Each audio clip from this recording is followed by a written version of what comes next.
Welcome! In this video, we're going to guide you through the process of creating categories and using them to establish naming rules. A crucial step in maintaining a consistent naming structure for all your marketing assets. To begin, navigate to the Categories tab. Here, you'll define the business-related fields that will be included in your asset names. Click on the Create Category button, then enter the display name and select the category type. In this case, we'll select picklist as the input type. Next, select the sequence. The sequence determines the order in which the category appears in the asset name and must be unique. As this is our first category, we're setting the sequence as 1. Ensure to check the box for Required. This ensures that a user must select a value when creating an asset. If you check the Exclude from Name box, the value will only be used for reporting and won't appear in the asset name. For this demonstration, we're leaving this box unchecked. Once you've configured the category, click on Save. Congratulations, you've added your first category.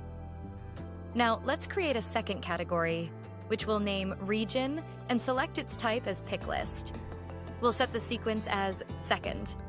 Again, we're checking the Required field before saving the second category. Finally, let's add a third category. The third category we're going to look at is the Campaign type. Its type is a text box, and its sequence is 3. Is it required? Yes. Let's save that. The third category has been successfully added. Now, let's create our fourth category, which is the Created Date. Its type is a date. As it's a date, we need to define the format in which the date should appear. We'll select the date, month, year form, sequence it as 4, and mark it as required. Let's save that. We've successfully added 4 categories.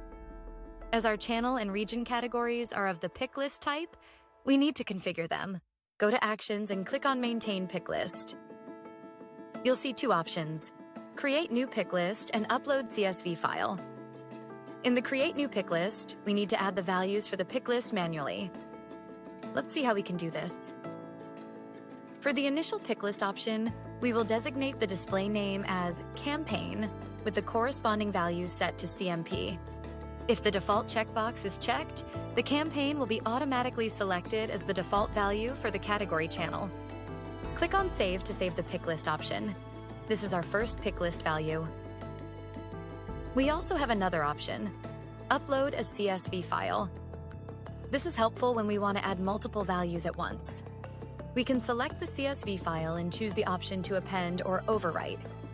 If we select Append, this will add the newly added values along with the existing ones. If we select Overwrite, this will replace the existing values with the new ones. If neither option is selected, Append will be selected by default. But here we're selecting Overwrite. Click on Save. The picklist options have been added. We also have the option to export the picklist, which is useful if we need to export the values. Now, in a similar way, we'll configure the region picklist by uploading a CSV file. Now, let's navigate to the Rules Configuration section. This is where administrators define how asset names are generated, ensuring consistency and alignment. First, we have to choose the separator type. We can select a character that will separate each category in the asset name. For instance, we can use a hyphen or an underscore. For the purpose of this demonstration, we'll use an underscore as a separator. In the Append These to Asset Names section, we have the choice to append the asset ID, or epoch, or we can select both. For this demo, we won't select any of these options, but you can choose any of them based on your requirements. Next, we have the category selection. Here, you can decide which categories to apply to specific asset by enabling the checkboxes for each asset type. For this demo, we'll select the channel, region, campaign type A, and created date for the email asset type. This will make these categories available when creating an email asset. To make these fields available across all asset types, we're enabling them for all asset types. Once you've configured the rules, click Save to save the changes. Now our category mapping is updated.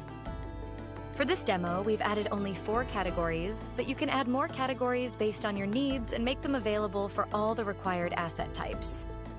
After making your selections, you've successfully created the categories and configured naming rules to streamline the asset creation. This will enforce consistency and align with your organizational standards.